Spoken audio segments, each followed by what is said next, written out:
Welcome back. We're doing another segment of Learning with Lindsey where we talk to our very own meteorologist, Lindsey Gaffney, about the science behind all the weather in our area.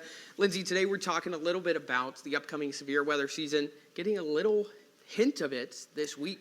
Dipping our toes, starting slow, which is nice. So what we're looking at right now is our upper level flow, which kind of drives our weather.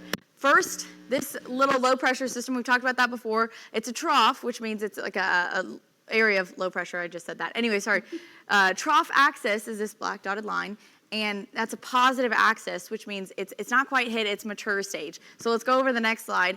As this moves into our area, so this is going to be Tuesday morning at 6 in the morning, that's when our severe weather is really kind of starting to push into the Joplin area, the Pittsburgh area, and we're more in a neutral phase or a neutral axis for that low pressure system, not quite where we want it to be for severe weather. So that's a good thing if you don't like severe weather. Next slide is going to show the negative axis, which is where the severe weather really ramps up. It's in a mature stage going into a decaying stage, kind of dying out.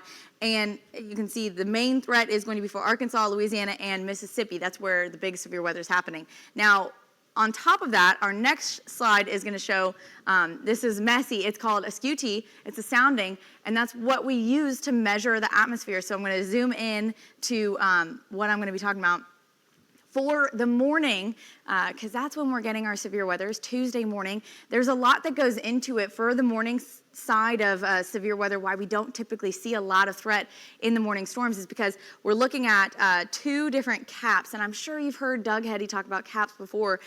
It's just this area of warm air. It's a layer of warm air, and that's going to be bad for severe weather. It shows by this red line throughout the entire atmosphere. You want that to continue to cool with height, but there's a couple of areas at 1 kilometer and 3 kilometer that it's going to warm with height, which is where our clouds form, and that's going to be our cap. That means you can't get rising air above it, so the instability, if there is any at the surface, won't continue to go further up in the atmosphere, and those storms are typically going to be a little bit higher up. They're elevated storms because of those caps. Now we can go to the next slide, and that's why in our area, we're not getting much of a threat, but later in the day, as those storms continue to move and instability builds, we've got that threat for southern states. Now, on top of that, we also see on Monday, I just said, overcast all day is going to be good for hindering severe weather.